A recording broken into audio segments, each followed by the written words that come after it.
período de estágio na Universidade de Edimburgo, Escócia. Atualmente, é bolsista da FAPESP em estágio de pós-doutoramento na área de Política, Planejamento, Gestão e Avaliação em Saúde, na Faculdade de Medicina da Universidade de São Paulo. Colabora como consultor da Rede Acadêmica de Pesquisa sobre o Câncer, vinculada à Pró-Reitoria de Pesquisa da Universidade de São Paulo.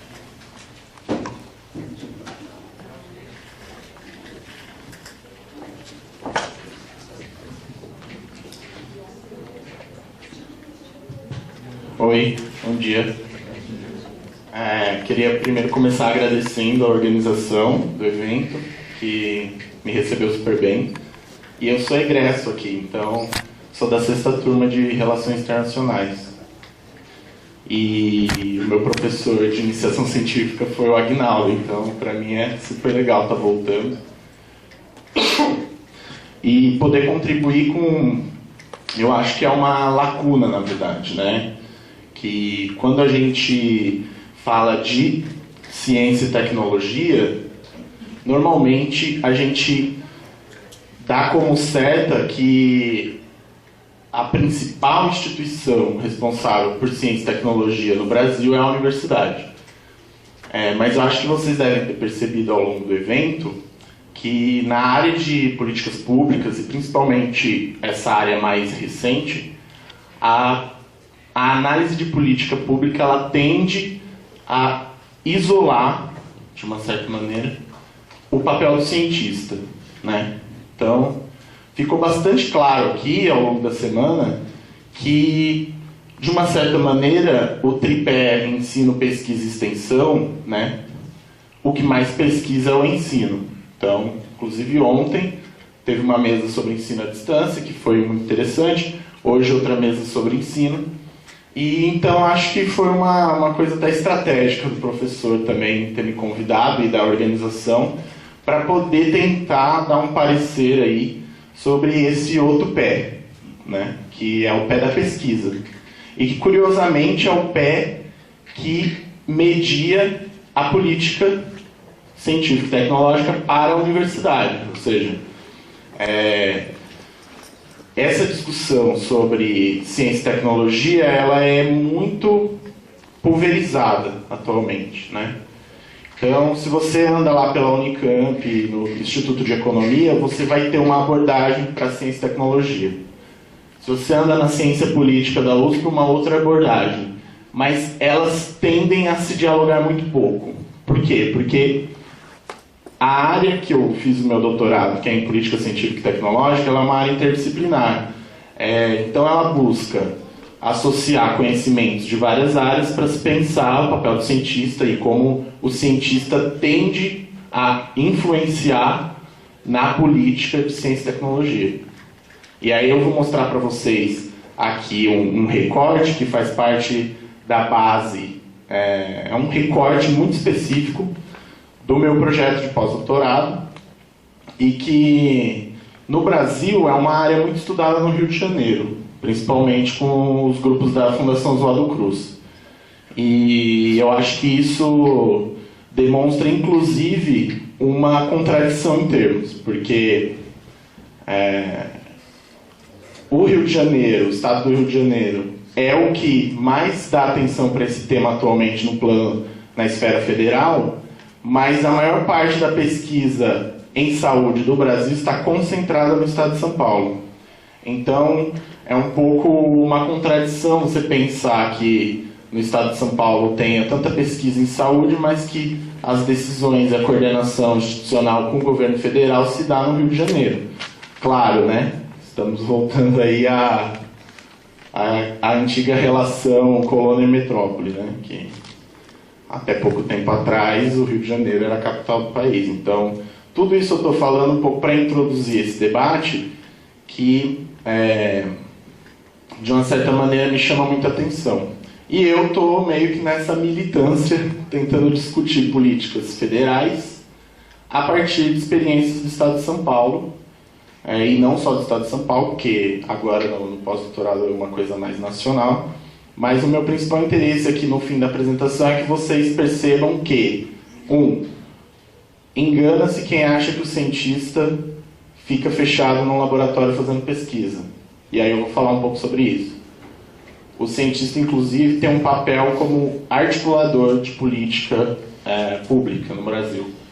E não só o cientista, mas os especialistas de forma geral, né? E 2, a universidade tem um papel importante e que, do meu ponto de vista, ela tem se dado pouca atenção para esse tema no Sistema Nacional de Ciência e Tecnologia também, que eu vou falar. Então eu planejei uma apresentação de mais ou menos 40 minutos, porque eu imaginei que ia atrasar. E para mim foi um privilégio, porque eu tenho uma mesa sozinho, então eu não posso reclamar de tempo.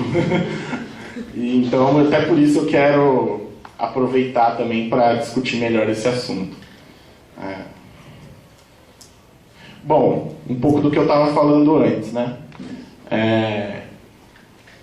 No Brasil, principalmente do ponto de vista dos estudos de políticas públicas, que é uma área tradicionalmente já discutida dentro das ciências humanas, mas que só atualmente ela tem recebido uma atenção mais coordenada, ou seja, o campo de políticas públicas, principalmente a partir dos anos 2000, ele tem recebido uma atenção um pouco maior do plano das instituições de fomento. A FAPESP criou um edital específico de políticas públicas, o Ministério da Saúde criou editais específicos para políticas públicas no SUS.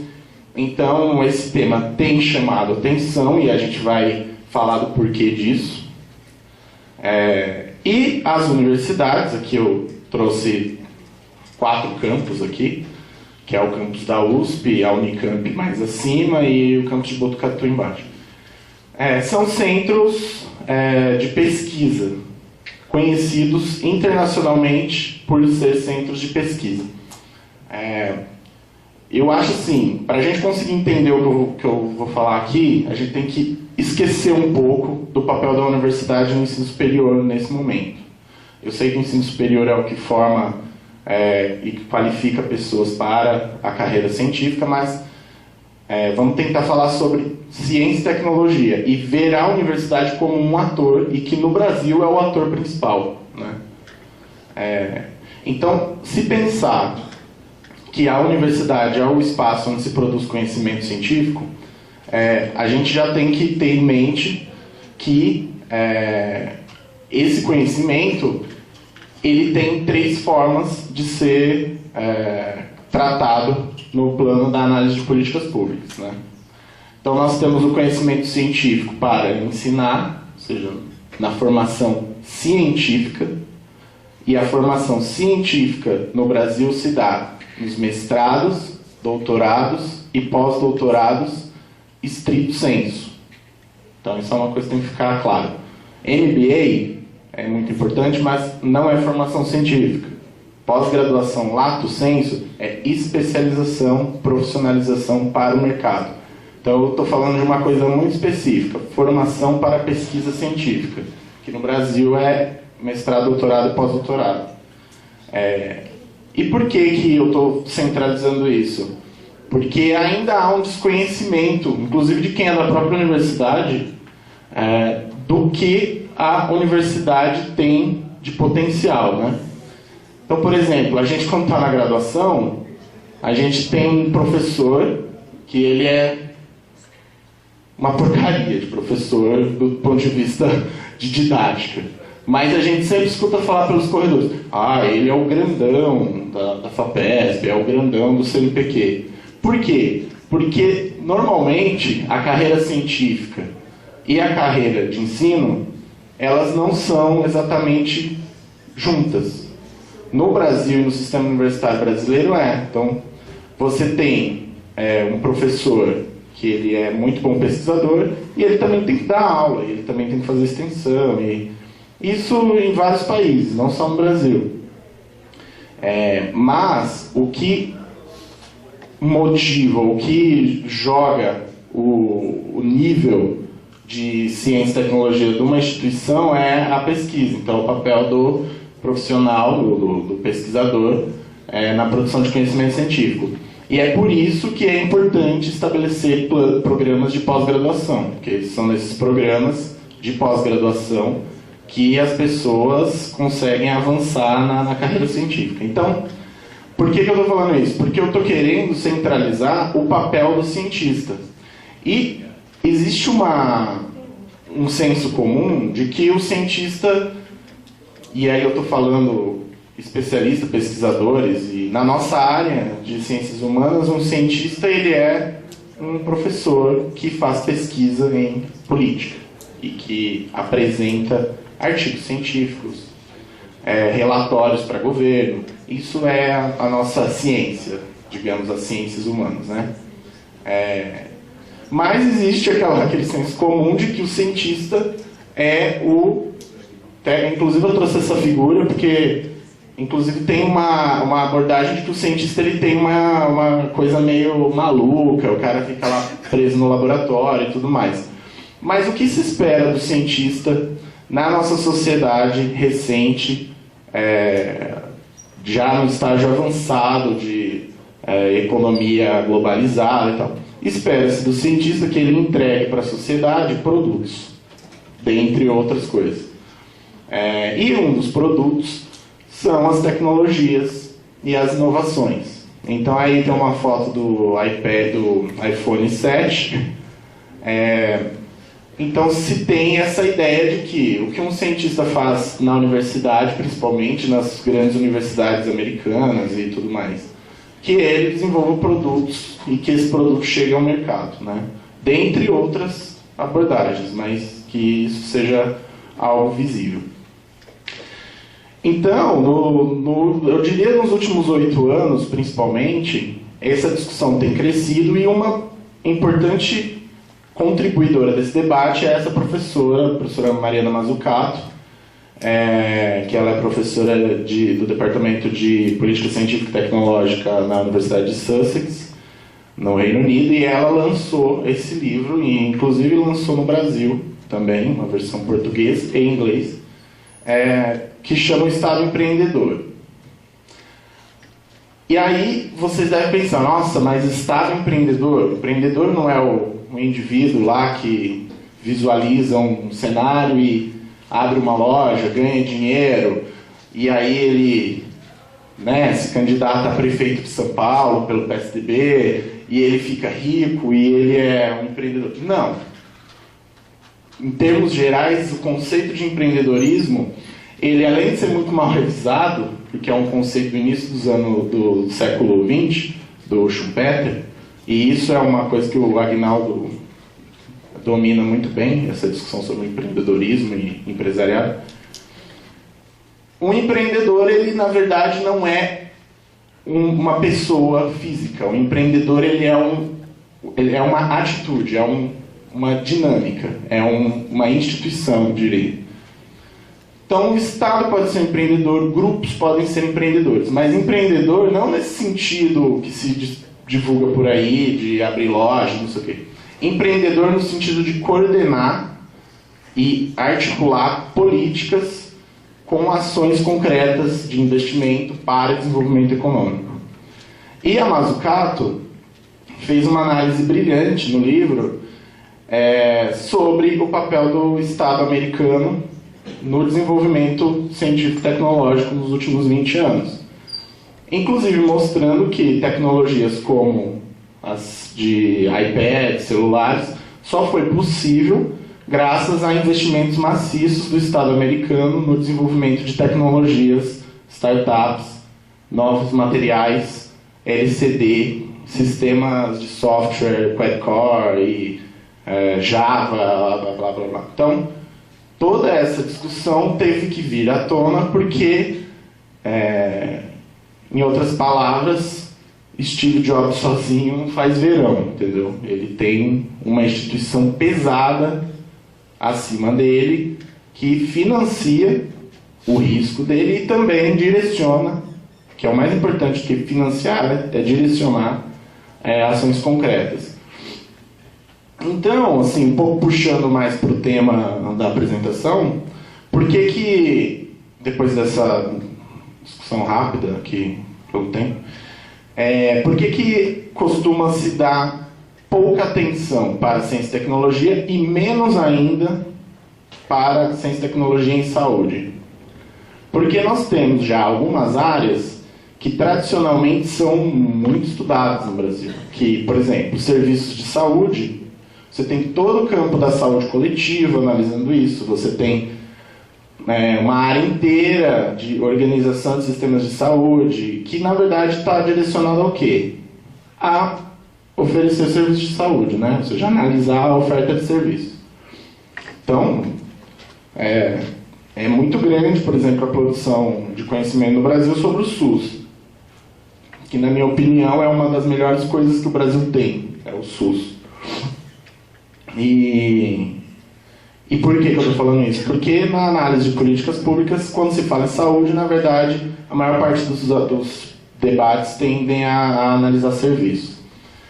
Uma outra área que tende a ser bastante analisada pela economia é a produção de insumos em saúde. Ou seja, a saúde como um setor econômico. Então você tem desenvolvimento econômico em saúde e tudo mais. Mas pesquisa e atividade científica em saúde, de inovação, é muito pouco estudada. Então aqui o que eu vou mostrar para vocês é, na verdade, um recorte super rápido e apresentar iniciativas promovidas atualmente eu diria a partir de 2002, principalmente, na esfera federal, que tem favorecido para fortalecer o Sistema Nacional de Ciência, Tecnologia, Inovação e Saúde. Esse sistema, esse nome, Sistema Nacional de Ciência, Tecnologia, Inovação e Saúde, é o conjunto de instituições e atores públicos ou privados que participam do desenvolvimento científico e tecnológico no Brasil, nessa área. Então, eu não estou falando apenas do setor público. E isso é até um tabu, porque a gente fica no evento de políticas públicas e a gente tende a falar bastante sobre o papel do Estado, da política pública, mas nós temos que ter essa franqueza e também perder um pouco essa ingenuidade de que políticas públicas só dão certo por causa do público. Muitas políticas públicas são muito bem implementadas por agentes privados.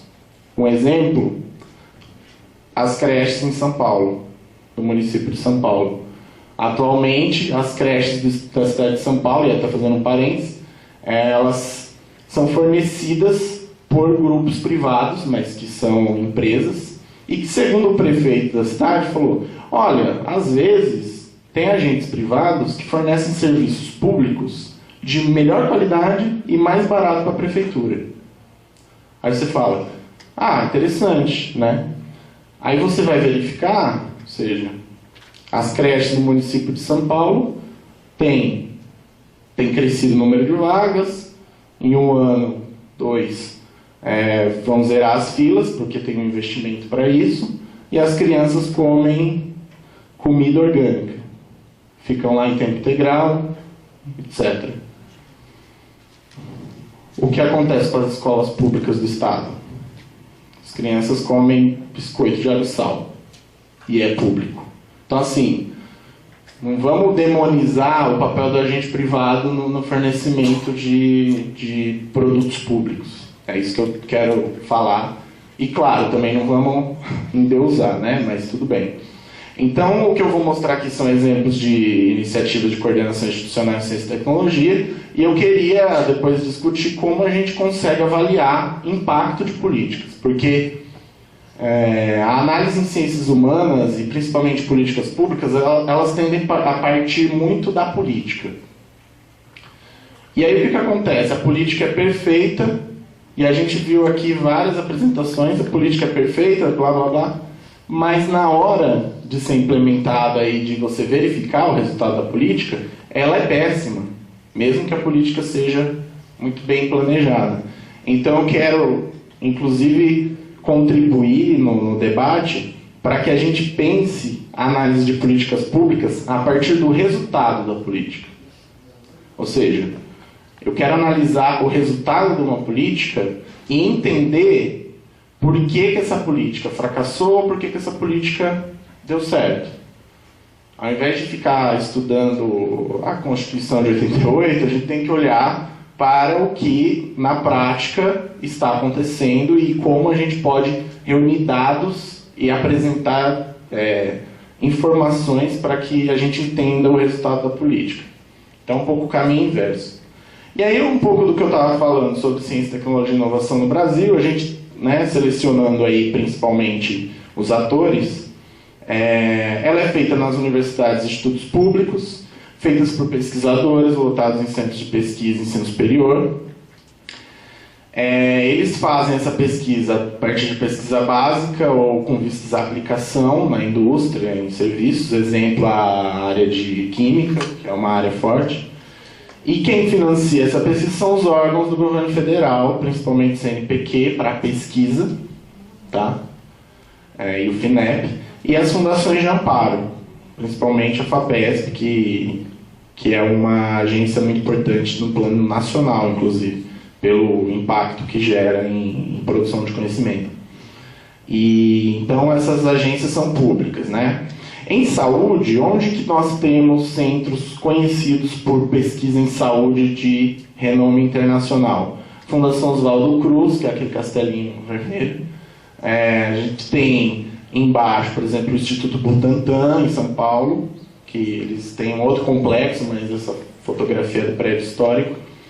E algumas outras regiões e instituições também, o Instituto Adolfo Lutz, aqui do lado da Fiocruz, e a Universidade Federal do Rio de Janeiro, que é a antiga Universidade do Brasil, né, que é a primeira universidade de pesquisa do Brasil.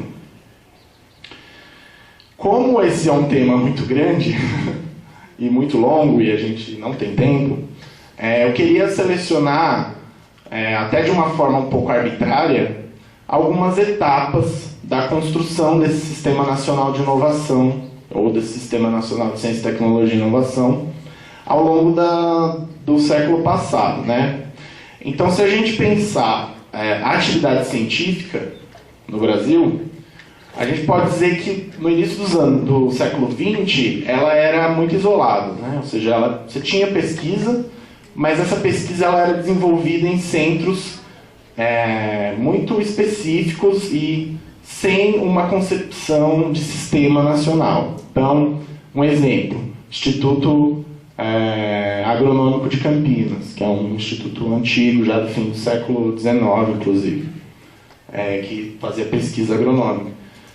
A Fiocruz, a Fundação Oswaldo Cruz, que a gente vê lá nas aulas de história, que participou, né, o Oswaldo Cruz participou da revolta da vacina no início do século, fim do século passado. Então são instituições já tradicionais, mas que ainda produziam conhecimento de forma isolada, vamos dizer assim. Depois eu vou falando sobre isso. O Sistema Nacional de Ciência e Tecnologia, ou seja, o conjunto das nossas universidades e instituições de pesquisa, nasceu ou foi fortalecido principalmente no pós-guerra. Aí vocês vão dizer, mas por que exatamente? Porque por duas razões, pelo menos duas razões. A primeira tem a ver com o movimento internacional, né, que voltou a atenção para o papel da ciência e tecnologia como um ativo estratégico dos governos. Principalmente porque no pós-guerra, a sociedade internacional, digamos assim, né, eu não gosto muito da palavra sociedade, para ser sincero, porque ela é muito homogeneizadora e faz perder coisas, mas digamos que a sociedade, principalmente europeia, via o papel do cientista como algo bastante negativo, né? Principalmente porque foi um cientista que produziu a bomba de Hiroshima, né? Foi um cientista que participou do Projeto Manhattan, que foi a construção e a nuclearização do mundo, né? Que era o papel dos físicos, por exemplo, na Europa. Então, o que os físicos eram melhores em desenvolver? Desenvolver a indústria militar, né? Então, o cientista criou... ele passou a ser visto com um certo peso negativo. E por quê? Porque ele estava bastante coordenado aos interesses do Estado, né? Militares. E aí o que acontece nos anos 50 e 60? No plano internacional ainda, já a gente volta. Nos anos 60, você começa a usar o conhecimento científico e tecnológico para melhorias na qualidade de vida das pessoas. Então, o físico que antes pesquisava bomba, ele passa a pesquisar micro-ondas. Ou seja, ele passa, ao invés de desenvolver bomba ou algum instrumento de defesa militar, ele começa a focar na produção de tecnologias domésticas e tudo mais. Então o cientista passa a mudar o papel. E no Brasil foi muito parecido, e assim, em termos no período, e a gente tem como reflexo disso a criação dos nossos órgãos de fomento à pesquisa, que foram nos anos 70, nos anos 60 principalmente, 50 e 60, né? A CNPq, a CAPES, que hoje tem um papel importante na pós-graduação, e a FAPESP, que é de 62, e que um dado, inclusive, que vai servir para a gente discutir é que, historicamente, a FAPESP desembolsa mais de 50% do seu orçamento para a área de saúde. Nunca, em nenhum relatório anual, essa participação foi inferior a 50% do orçamento. Então, a gente tem que ter isso como um plano de fundo, né? Nos anos 70, pode-se dizer que foi um momento de estabelecimento e de certificação das nossas universidades, né? Que se deu com a reforma universitária no fim dos anos 60, e que um dado relevante foi a criação dos campos, inclusive criação da Unesp, criação da Unicamp, criação da USP, o campus da USP, né, eu digo, no Butantã. Então, em termos nacionais, eu diria não tão nacionais quanto o que se viu a partir dos anos 2000, mas em termos nacionais, houve uma pequena expansão do sistema de ciência e tecnologia nos anos 70, que na verdade foi enorme, né? Porque quando a base é pequena, qualquer coisa que você faz dá, né, proporcionalmente é muito grande. Nos anos 80, o que costuma se dizer é que foi a década perdida, né? Mas na verdade foi a década perdida, mas se teve também uma preocupação em estabelecer o que foi conhecido como a reforma administrativa do Estado, né? Que você tinha lá a Constituição de Brasília bem antes, mas em termos gerais a reforma administrativa dos anos 80 ela fez o quê? Ela pensou numa nova estrutura ministerial, principalmente do ponto de vista dos programas nacionais. Então, nos anos 80, e aí tem que lembrar que a gente estava numa ditadura, os programas nacionais ganharam força porque eles estavam aliados aos planos nacionais de desenvolvimento do Estado central, né, digamos, daquele movimento.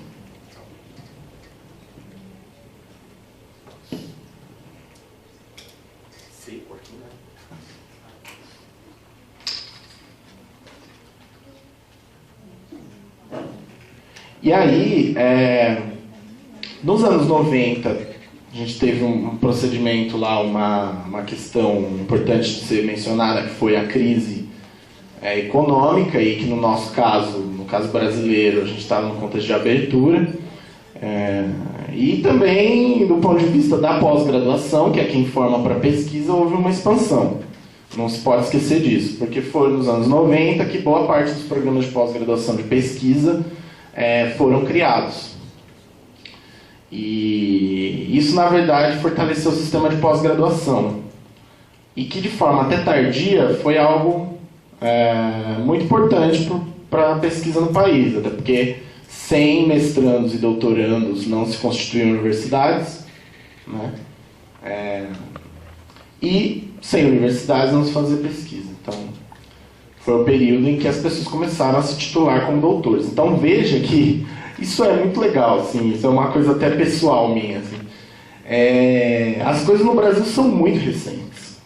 Se a gente parar para pensar que na Alemanha você tem um sistema universitário estável desde o começo do século XX, e com um sistema bastante articulado e sistêmico, do ponto de vista regional, as coisas no Brasil são muito recentes. E por que eu estou falando isso? Porque chegando nos anos 2000, e é por isso que eu selecionei e fiz esse recorte, porque é para isso que eu vou dar atenção. É para esse período. Por quê?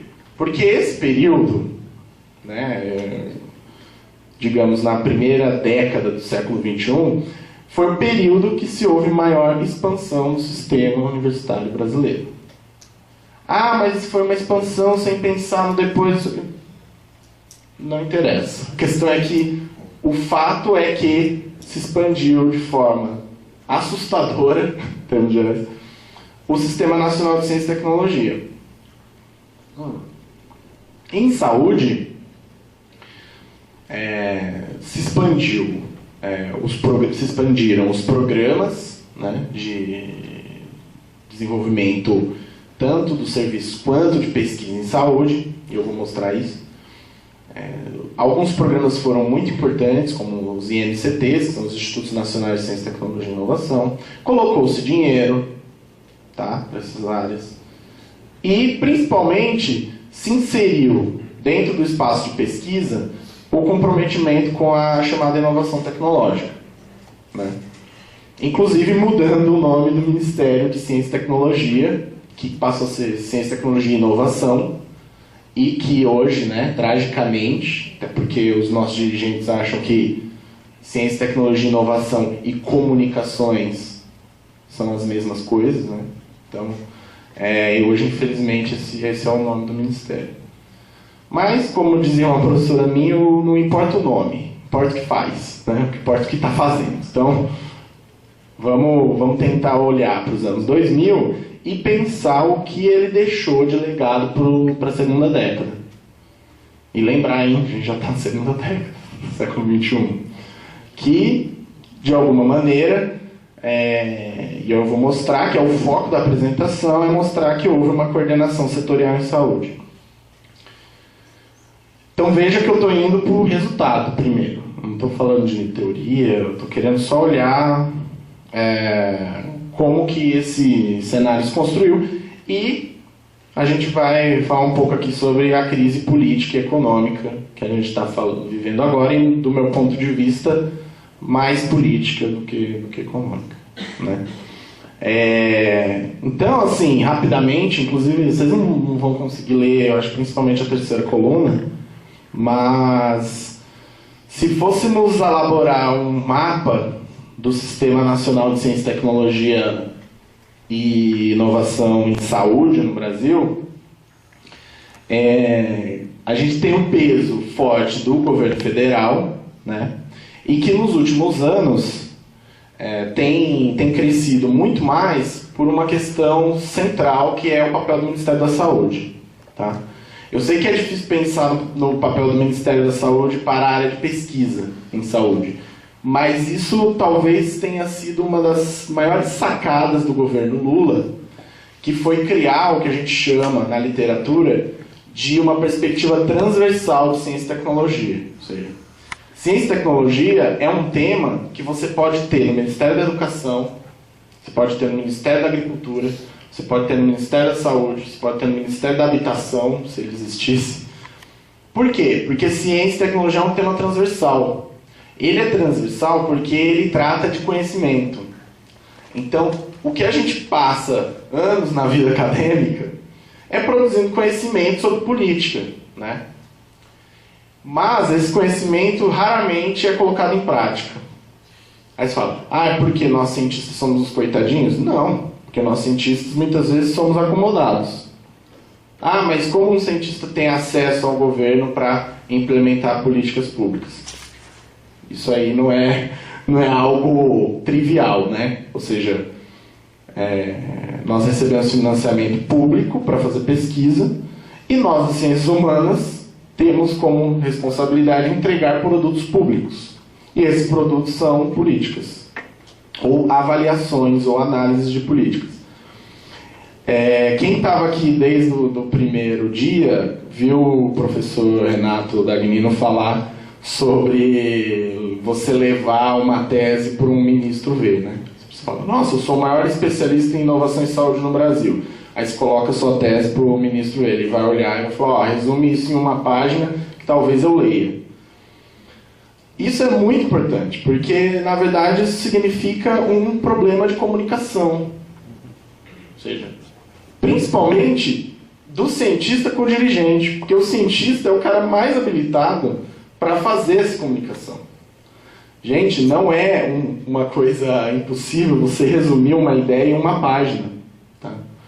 Então, isso é até um apelo. Ou seja, gente de política, a gente tem que pensar que a política ela é muito mais dinâmica e ela tem que ser rápida, porque os interesses em jogo não são apenas os interesses do conhecimento, são os interesses políticos, e a gente está vendo aí. Então, semana passada, por exemplo, o Kassab estava na FAPESP. O Kassab é o atual ministro de Ciência, Tecnologia, Inovação e Comunicações. E o Kassab estava na FAPESP. Tem hora para chegar e para sair, o avião vai embora. Então você tem que passar as ideias para o cara. Você não pode vir aqui e falar, eu vou te apresentar o Sistema Nacional de Ciência, Tecnologia e Inovação. Meu amigo, estou preocupado com a próxima eleição, você está entendendo? Vamos. Então a gente tem que ter essa visão. Tem que ter a visão de que política pública na prática é algo muito menos idealista, né? Então o Sistema de Ciência, Tecnologia e Inovação em Saúde, ele tem uma esfera federal bem delimitada, né, pelo Ministério da Saúde, Educação, que financia a pós-graduação, os governos estaduais com as suas secretarias de Ciência e Tecnologia e também com as fundações de amparo, e as entidades públicas e privadas, que são entidades, muitas vezes no caso de saúde, laboratórios privados, né, da indústria, e laboratórios públicos, Instituto Butantan, Biomami. Então, o que aconteceu de 2002 até 2014? Né? Aí tem um gráfico rápido que, em termos gerais, o investimento público cresceu, mas a gente consegue, inclusive, visualizar que ele cresceu de uma forma um pouco instável. Né? Porém, ainda assim, o crescimento representou, ali, em alguns anos, 640% do que se colocava em pesquisa, em dinheiro de pesquisa no governo federal. Então, isso é um dado, né? Ou seja, esses dados estão disponíveis na plataforma Pesquisa em Saúde, do Ministério da Saúde. Então, houve um crescimento no investimento em pesquisa e, principalmente, houveram instrumentos de política coordenados para implementar, ou seja, para se fazer coisa com esse dinheiro. E eu dei destaque para 4, que na verdade são 4, mas que é um. Ou seja, a criação desses departamentos que eu vou falar são departamentos do Ministério da Saúde voltados principalmente para o que eu acho que é central, que é a implementação dessa coordenação entre os atores públicos e privados. Então, o primeiro deles, lá em 2000, foi a criação do Departamento de Ciência e Tecnologia, na época, foi criado dentro da Secretaria de Políticas de Saúde. 2003 se criou talvez o principal instrumento de coordenação de Ciência, Tecnologia, Inovação e Saúde que se tem no Brasil, na esfera federal, que é a Secretaria de Ciência, Tecnologia e Insumos Estratégicos. E ela tem esse nome porque ela tem uma visão de se coordenar o conhecimento científico com a produção de insumos, né? Que são medicamentos, equipamentos médicos, cirúrgicos, ou seja, todos os insumos que o governo demanda desses atores para fornecer para o SUS, principalmente. Em 2004 se criou uma concepção um pouco mais centralizada e se avançou na elaboração de uma política nacional de ciência, tecnologia, inovação e saúde, que visa contribuir com o desenvolvimento nacional e de modo sustentável, né, e com apoio à produção de conhecimentos técnicos e científicos ajustados às necessidades econômicas, sociais, culturais e políticas do país. E aí tem uma clara visão ideológica de quem participou da elaboração dessa política, porque em nenhum momento a política direciona a produção de conhecimento e pesquisa e inovação em saúde como algo distinto dos interesses da saúde pública. Então se deu um claro direcionamento que o Estado iria investir em áreas que se tem carência de insumos de saúde, principalmente para populações mais pobres, né? Que saúde pública, a demanda da saúde pública foi priorizada. Ou seja, é importante que se tenha claro que quando a gente analisa uma política pública pelo resultado, a gente vê ideologia nessa política pública, né? E essa, no caso do que eu estou apresentando, essa ideologia foi coordenar a produção de conhecimento científico de qualidade com os interesses da saúde pública do país. E aí, uma área um pouco mais controversa, mas que tem que ser discutida no âmbito da academia, é o fortalecimento do que eles chamam no Ministério da Saúde de Complexo Industrial da Saúde, que foi uma política de 2007, que visa desenvolver o setor de saúde, o setor econômico, e principalmente de produção de saúde e de insumos em saúde. Então, o DECIT, né, passando rapidamente, teve essa preocupação e foi a primeira instituição no século XXI, digamos, a promover uma política mais coordenada para ciência, tecnologia e saúde. Então, alguns dos seus resultados e alguns dos seus, também das suas atribuições, do ponto de vista do plano institucional do Ministério da Saúde, tem a ver com fomentar a pesquisa, avaliar tecnologias em saúde, gerir o conhecimento, regular e verificar a capacidade estatal para a promoção dessa área, monitorar e avaliar a pesquisa, criou-se os programas de políticas públicas para o SUS e o Sistema de Informação Científica, Sistema de Informação em Saúde, de Ciência e Tecnologia. E atualmente o DECIT também fomenta a promoção de eventos científicos, prêmios e inclusive financia, em alguns casos, pesquisa clínica. Que pesquisa clínica é diferente de pesquisa básica, porque pesquisa clínica testa medicamento. Pesquisa básica analisa a molécula do medicamento. Então é um pouco diferente. Então, se a gente pensar na estrutura das políticas, a que se seguiu ao DECIT foi o SCTI, que a gente chama, que é essa secretaria e que, do ponto de vista institucional, ela tem maior força, porque toda vez que você se promove uma secretaria no plano de um ministério, ela tem atribuições e tem maior autonomia para implementar políticas. Então, em 2003, o DECIT passou a participar da Secretaria de Ciência, Tecnologia e Insumos Estratégicos, né?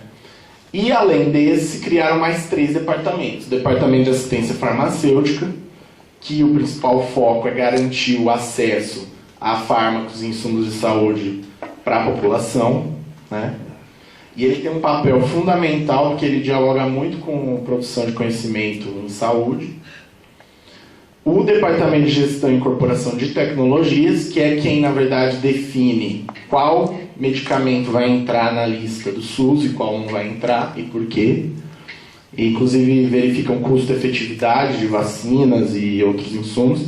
E o DECIS, que é o Departamento do Complexo Industrial e Inovação em Saúde, que o foco é implementar a indústria farmacêutica e de equipamentos para a saúde. Tá? Em 2004, isso avançou, como eu disse anteriormente, e se criou uma política nacional para isso.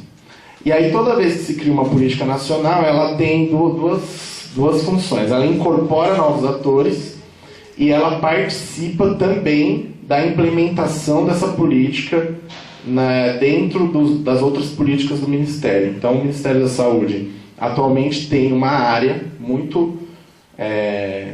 já uma área formalizada aí, com atribuições e autonomia para se promover ciência, tecnologia e inovação. Então, dentre o que eu destaco aqui é essa necessidade de otimizar a capacidade de regulação do Estado e de difundir os avanços científicos e tecnológicos em saúde. Por que eu acho que a política, ou seja, a criação de uma política nacional, ela teve um peso? Porque ela fez um papel de sistematizar ações, né? Ela sistematizou ações do governo federal e colocou para discussão ciência e tecnologia, saúde, saúde pública e produção industrial, ou seja, setor econômico. E a saúde passou a ser um tema convergente, ou seja, um tema em que vários interesses e atores são mobilizados. Aí, mais especificamente no que eu vou mostrar como resultado dessas políticas, estão as políticas e instrumentos para fortalecer o chamado Complexo Industrial da Saúde. Aí é importante a gente entender a lógica, né? Porque qual é a lógica do Ministério da Saúde? E isso eu tive a possibilidade de entrevistar algumas pessoas e participei de algumas reuniões do chamado grupo executivo, e essas reuniões elas estavam sempre focadas em um problema, ou seja, é muito interessante, inclusive. Qual é o problema principal do governo, de um dirigente, quando ele está lá na mesa dele, trabalhando? O principal problema do cara é economizar dinheiro. Digamos assim, do ponto de vista mais raso. Principalmente agora. Então, por que diabos o Ministério da Saúde foi criar uma política voltada para o setor privado, ou seja, para promover produção de insumos em saúde, produzir medicamentos, produzir vacina e vários outros? Porque o Brasil estava gastando muito com a importação desses medicamentos. E como nós temos um sistema de saúde público e universal, e está na Constituição de 88, que o país é o responsável por garantir a saúde da população, o Ministério da Saúde estava com um gasto crescente em importação de insumos em saúde, principalmente para áreas de doenças negligenciadas, e principalmente vacinas, que são coisas até que estavam comprometendo a mortalidade infantil e tudo mais. Então, o Complexo Industrial da Saúde, ele na verdade foi uma tentativa do Ministério da Saúde de coordenar o setor produtivo com ações do governo federal para que o governo federal economize dinheiro produzindo nacionalmente insumos de saúde ao invés de ter que importar. Isso é uma lógica um pouco... E aí é interessante, porque aí os cientistas entraram com tudo, porque isso representa e representou a oportunidade de se criar vagas de emprego para mestres e doutores com pesquisa. Ou seja, vai se investir no setor produtivo em saúde, tende-se a incorporar conhecimento científico para as plantas produtivas. Você precisa de biólogo, químico, bioquímico, você precisa de gente para manipular essas coisas, né? Esses produtos. São produtos de média e alta intensidade tecnológica. Então, para os cientistas foi uma oportunidade também. Ou seja, uma oportunidade de você resolver um problema do sistema de ciência e tecnologia, que é para onde vai tanto doutor, entendeu? Para onde vai tanta gente que termina um curso de biologia molecular na USP. Entendeu? Já que, inclusive retomando o professor Renato, já que no Brasil não temos os grandes conglomerados da indústria farmacêutica para empregar esse povo, a gente tinha que criar aqui. E aí o governo federal cria uma bandeira de nacionalizar a indústria farmacêutica. Esse movimento ocorreu em paralelo com os genéricos, que foi um pouco anterior.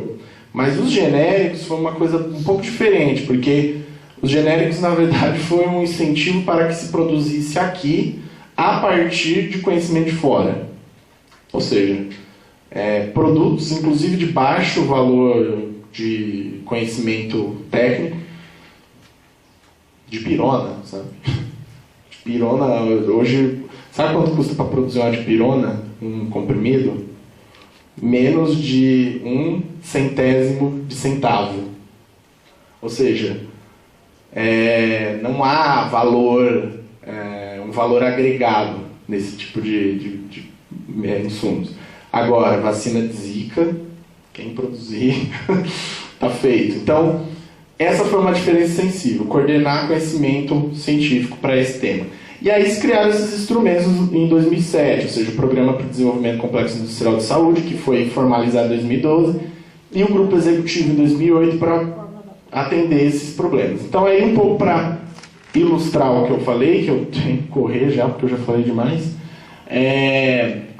isso aí é um pouco o cenário brasileiro nos últimos anos, né? Então, você tem aí, isso aí é o gráfico da balança comercial do Brasil, de 99 a 2015. Então, o que a gente percebe? Que até 2008, ali, 2007, a gente estava com um superávit baseado principalmente no nosso potencial agroexportador de baixa tecnologia.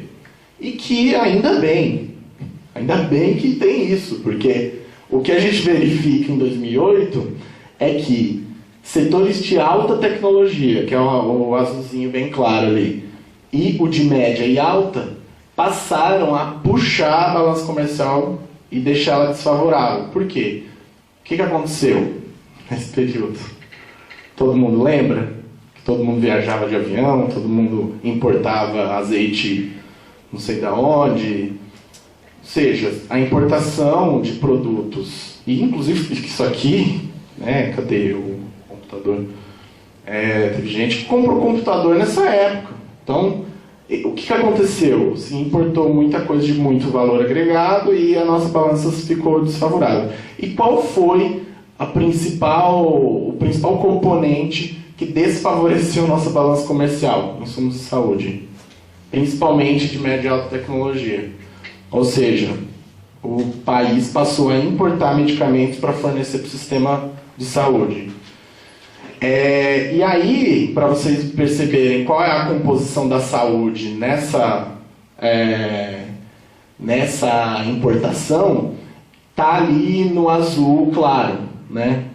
Que atualmente, que ali está mais desatualizado, mas atualmente instrumentos de precisão médica hospitalares e indústria farmacêutica compõem 62% da importação de insumos no Brasil. Ou seja, a nossa balança desfavorável, 62% é porque a gente importa insumos de saúde de fora.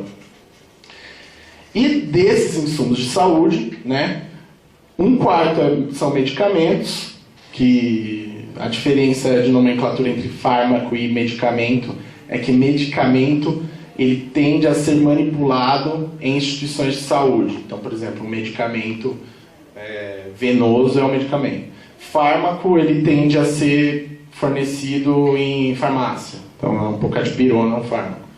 Então, medicamentos e fármacos, vacinas e hemoderivados, que eu vou falar um pouco rapidamente, que não sei se vai dar tempo, compõem 64% desse setor de saúde, ou seja, desse déficit. Então, tem o déficit total, a saúde faz parte de 62% do déficit, e do déficit de saúde, 64% são esses 3 produtos: fármacos, medicamentos, vacinas e hemoderivados. Então, nessa construção dessas parcerias para se produzir esses medicamentos no Brasil, eu posso selecionar aí 2 atores principais. O BNDES, que é um banco de investimento, todo mundo sabe, e que criou dentro do banco uma área, um departamento de produtos intermediários químicos e farmacêuticos, para justamente direcionar políticas para esse tema. Inclusive a Mariana Mazzucato, que hoje é aquela que eu apresentei no começo, disse que uma das melhores coisas que o Brasil tem e que não sabe usar é o BNDES. E que talvez seja um dos últimos exemplos no Ocidente de bancos estatais com capacidade de desenvolvimento industrial que existe. E que nem na Inglaterra ela diz que tem, porque não se tem banco de desenvolvimento público na Inglaterra, né? Estão os privados que fomentam o desenvolvimento. E o Ministério da Saúde via políticas coordenadas para o SUS. Então, um pouco isso que eu falei, só resumindo, né? A principal política e o nome dessa política política dentro do Complexo de Saúde foram as parcerias de desenvolvimento produtivo. É assim que chama, inclusive está na página do Ministério da Saúde. Então você tem lá um pouco o que eu falei, né? Só para resumir. Você tem uma produção nacional que na verdade é uma produção pequena, né? E aí você estimula, pelo governo, você estimula a produção nacional. E aí você interrompe um pouco, ou pelo menos reduz a importação desses insumos. E aí o papel do Estado nisso é direcionar a produção desses insumos para temas estratégicos de saúde pública. Então, você tem aí a utilização do poder de compra do Estado, a redução dos gastos do Ministério da Saúde na ordem de 5 bilhões, que não é pouco, ou seja, é uma economia que de fato faz diferença no orçamento. Então.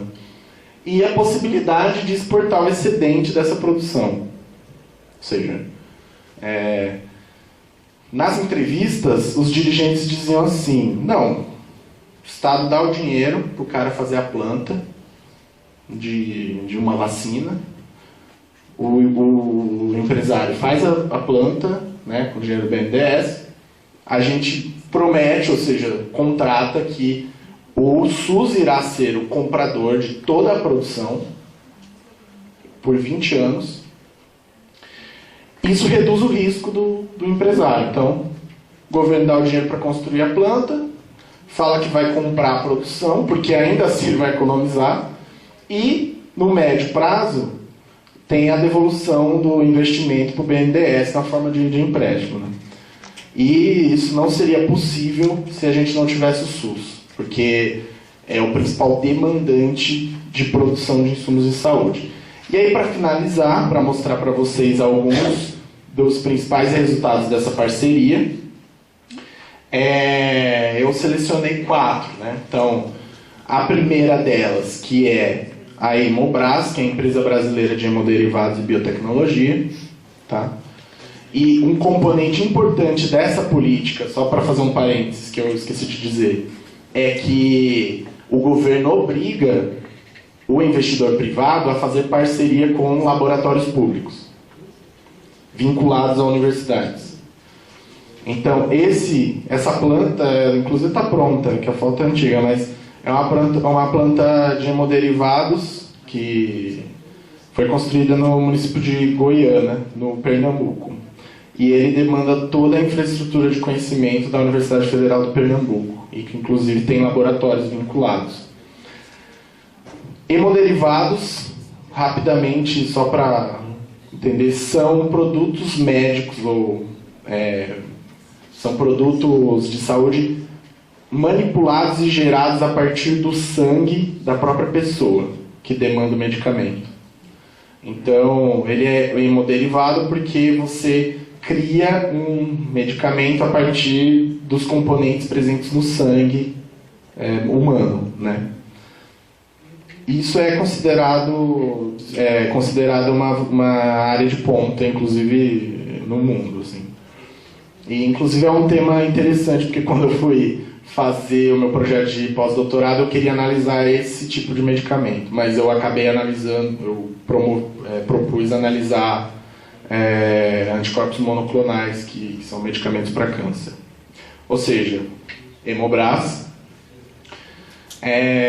esse que talvez seja o principal centro público de pesquisa atual, e essa foto é da semana retrasada, eu acho. O prédio está pronto, praticamente pronto, e é um centro de desenvolvimento tecnológico em saúde, da Fiocruz. Ele vai produzir anticorpos monoclonais para câncer, que são drogas-alvo. Você desliga o DNA da célula tumoral para ela não se reproduzir em outras células.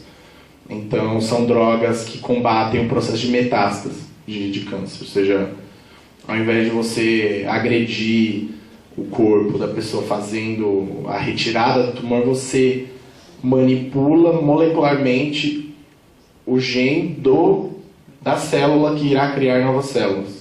Porque um tumor é, na verdade, um conjunto de células que formam um tecido, né? Pode ser benigno, que você retira sem problema, ou pode ser maligno, que dá metástase, inclusive dá mais problemas. Então, anticorpos monoclonais, e esse centro vai ser o primeiro centro da América a produzir vacina de dengue. Com uma parceria com o Instituto Pasteur da França.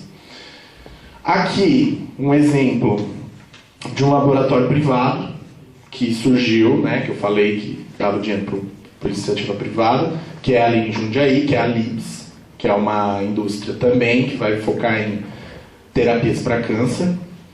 E no Rio de Janeiro também a Biomanguinhos, que é a referência mundial em tratamento de DST/AIDS e que produz atualmente 90% das vacinas para doenças negligenciadas do Brasil. Então, teste de HIV, vacina para criança, pólio, hepatite, o 90% vem desse laboratório, que são laboratórios de produção, né? Então, finalizando, eu quis destacar aqui o papel dos especialistas na organização e na governança do desenvolvimento produtivo e saúde, mostrar que política pública tem a ver com interesses, que isso é quase que óbvio, então você não tem como analisar uma política pública sem pensar nos interesses, e que, nesse caso da política que eu estou apresentando, foram coordenadas iniciativas para atender interesses de ciência e tecnologia das universidades públicas, estimular o empresariado a investir em setores de média e alta intensidade tecnológica, para resolver aquele gráfico, e um papel mais ativo do Ministério da Saúde na área de pesquisa. E, inclusive, eu tenho uma provocação. Eu gostaria que o Ministério da Educação tivesse a mesma iniciativa para pesquisa em educação dentro do Ministério, ou seja, uma coisa um pouco mais articulada, ou seja, levar o que a gente discutiu aqui para o Ministério, né? E, claro, como eu gosto sempre de fazer, tudo isso que eu falei aqui tem muitos problemas.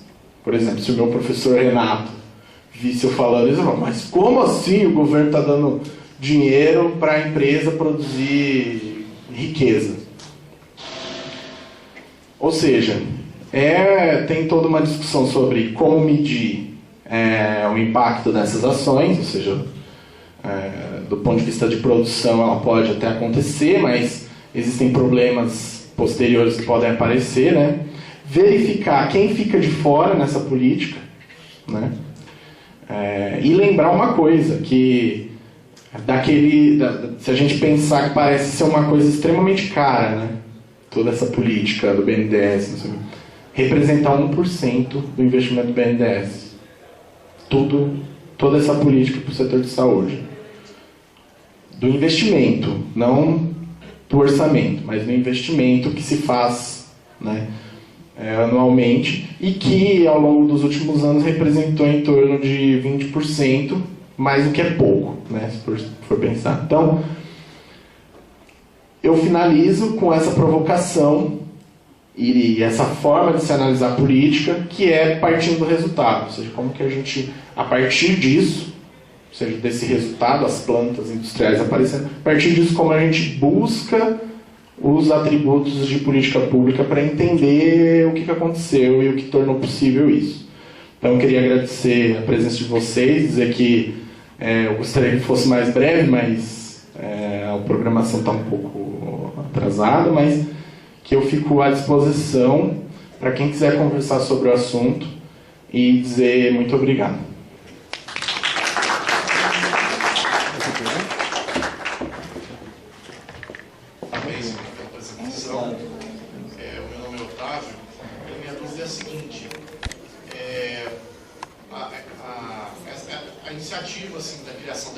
Pelo que eu entendi da Inubras, ela vai ser responsável pela pesquisa e pela produção de derivados, né? Então ela vai ter esse papel duplo de pesquisar o assunto e ainda produzir.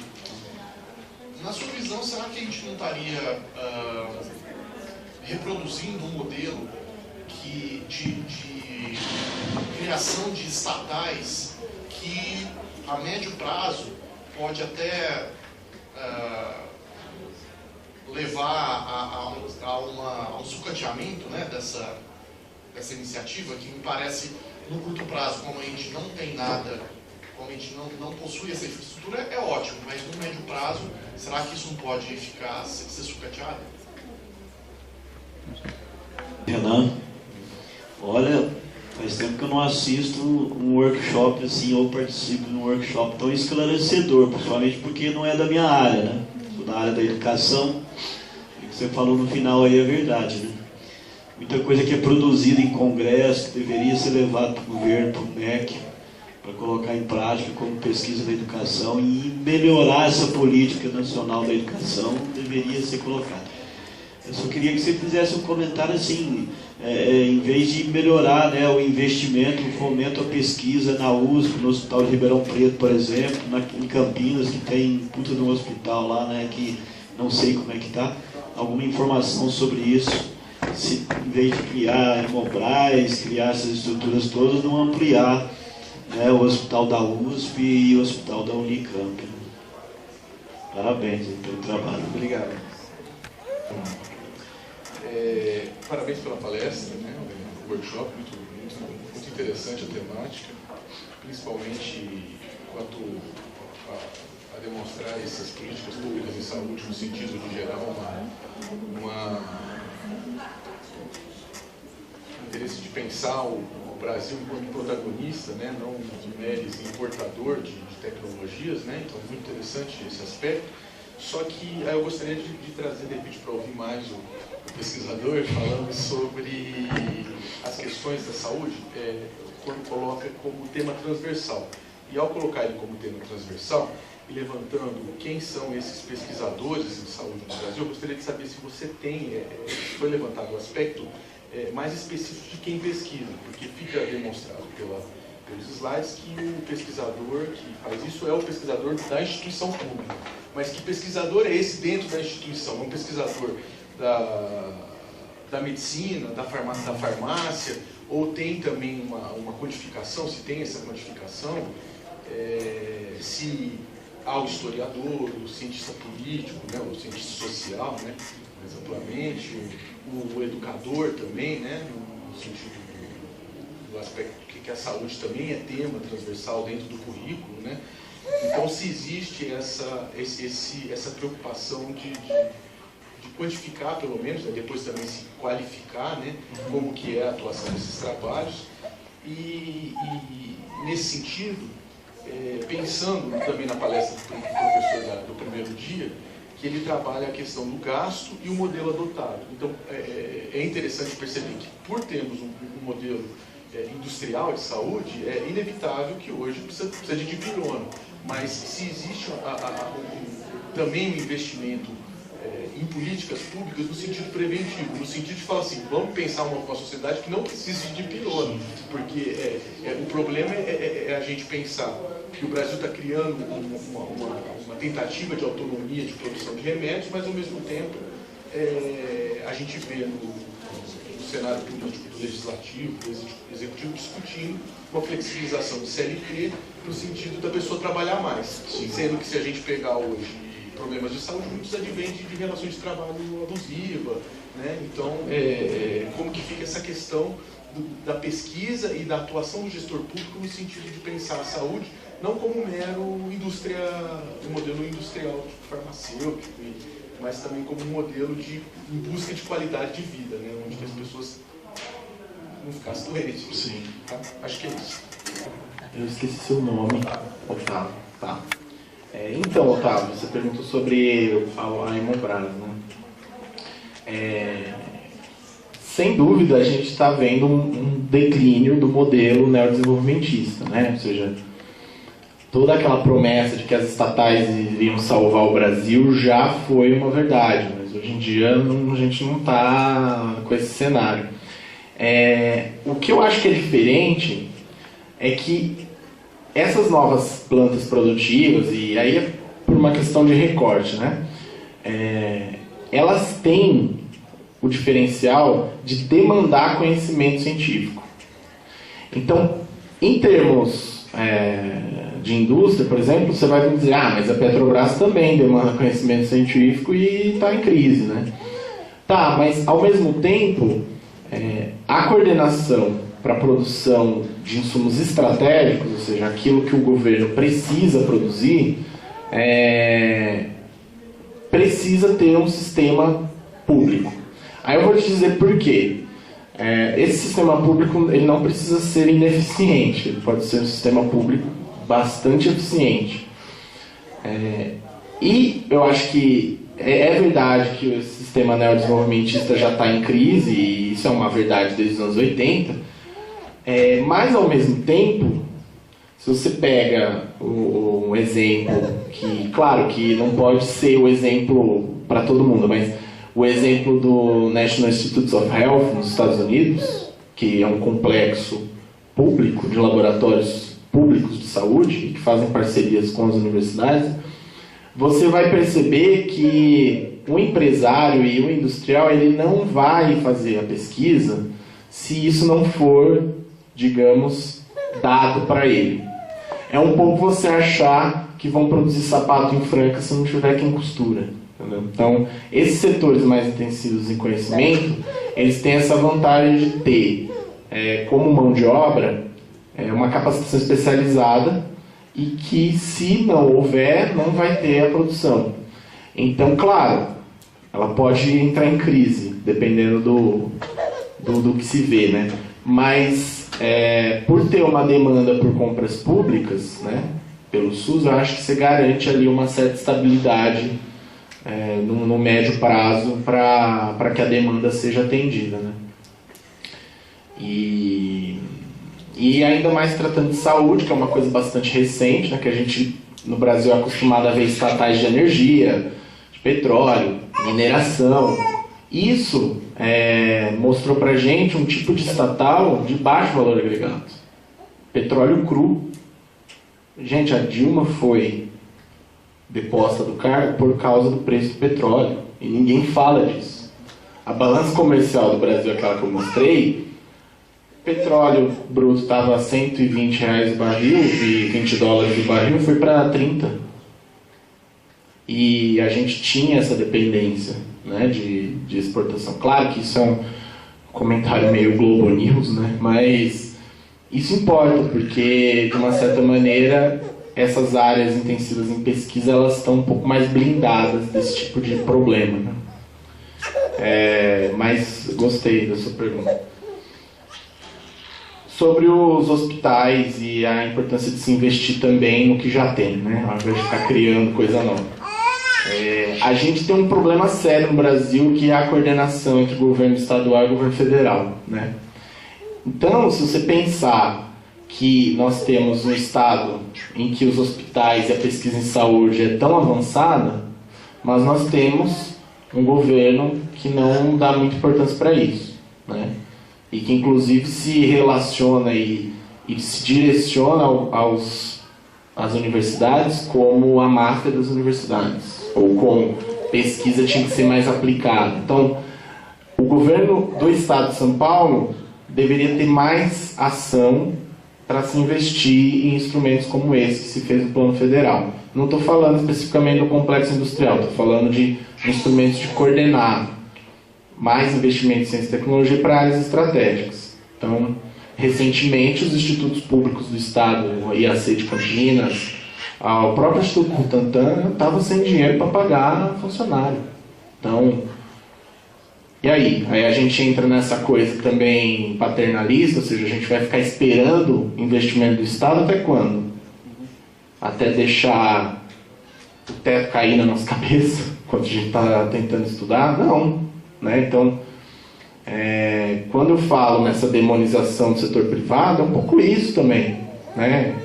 Porque o Estado já não é mais esse pai e essa mãe. Então, e aí tem a ver com a pergunta do Otávio anteriormente, ou seja, esse declínio do modelo neodesenvolvimentista, ele acaba fazendo com que a gente pense política pública de forma um pouco mais ampla. Não só o que é do Estado, mas o que é também da indústria. Eles fazem parte do processo de implementação de política. E sonega imposto pra caramba, ou seja, isso sai caro para o Estado. Então, eles têm que ser utilizados como tal. E no caso das universidades, eu concordo plenamente com você que se nós não tivéssemos hoje um sistema nacional de ciência e tecnologia, ou até pouco tempo, forte, eu não sei o que teria acontecido com as universidades paulistas. Porque boa parte do dinheiro que vai para pesquisa, não estou falando salário de professor, que quem paga é o orçamento da Unesp, por exemplo, mas falando bolsa de mestrado, doutorado e pós-doutorado e dinheiro para pesquisa, e dinheiro para um congresso como esse, se não fosse o governo federal ainda, com esses instrumentos, a gente, ainda mais em ciências humanas, estaria numa situação bem pior. Então, falta essa coordenação por parte do governo do Estado, e isso é uma crítica que eu tenho já há bastante tempo, como basta ver que a nossa última universidade estadual criada foi a Unesp, né? Ou seja, quanto tempo já tem isso? Enquanto isso, nos anos 2000, ali na cara de São Paulo, no ABC, tem hoje uma das melhores universidades do Brasil, que é a Federal do ABC. E sobre essa questão sobre a transversalidade da saúde, eu totalmente concordo com você. Assim, eu fico até um pouco, como que eu vou dizer, um pouco curioso isso. Para mim é curioso porque essa pergunta só podia vir de alguém da Unesp. Porque a gente pensa um pouco de uma forma... Eu fiz faculdade aqui, então eu sei que a nossa formação ela é muito voltada para isso. Porque em alguns lugares que eu apresento isso aqui, as pessoas... A primeira pergunta que falam assim: mas tem como colocar essa lógica para produzir medicamentos para outras doenças, não só câncer? Ou tem como usar a mesma lógica para outros setores da indústria? Ou seja, um pouco assim, tem como usar o Estado para dinamizar mais ainda a indústria? Claro que o ideal seria que a gente tivesse uma política forte de saneamento básico para as pessoas não precisarem de vacina de dengue nem de zika, né? Ou que a gente tivesse, como você deu o exemplo, de um setor de trabalho em que as pessoas não precisassem de tanto antidepressivo e tanto remédio para dor na coluna, né, de tanto ficar sentado. Então, eu acho que é uma coisa até interessante, porque algumas ações do governo federal, elas poderiam ser muito mais coordenadas com problemas iniciais. Isso geraria uma economia muito maior de dinheiro, né?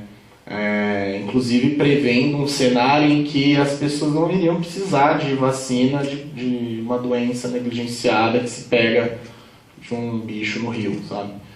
Porque as pessoas moram em palafitas. Então, ou seja, esse modelo, que é um pouco o que o professor Renato falou no primeiro dia, que é o modelo do remediar, né? É um modelo de interesse da indústria. E eu, inclusive, queria dar um exemplo disso. Câncer. Eu estou nessa área analisando isso já faz um tempo e atualmente a indústria parou de investir em antibiótico e só investe em câncer. Aí vocês me dizem, mas porque é a doença do século? Não, porque a estratégia da indústria farmacêutica recente é criar dependência por medicamentos. Porque as doenças crônicas dão mais dinheiro que as doenças negligenciadas. Vacinas tomam uma vez na vida. Isso é um gasto ínfimo para o Estado. Agora, Rivotril, todo dia, ou seja, problemas neurológicos. Então, câncer, que você tem casos de uma ampola de câncer para 2 doses chegar a $20 mil, a mais simples, de câncer de mama, são drogas que estão fazendo a curva de lucro das indústrias farmacêuticas ir para o espaço. Tanto é que a gente acabou de ver, né? O que aconteceu aí recentemente, a Bayer comprando a Monsanto. Eles falavam, puta que pariu. pariu, né? Realmente estamos numa época de dependência por medicamentos. Então, um pouco isso que você está falando, eu acho que tem que ser muito discutido, assim. Mudar essa lógica de economizar dinheiro importando medicamento para economizar dinheiro fazendo com que a pessoa não precise do medicamento. Eu desconfio se não sairia até mais barato para o Estado implementar, inclusive o retorno, né, a longo prazo. Mas é um pouco isso.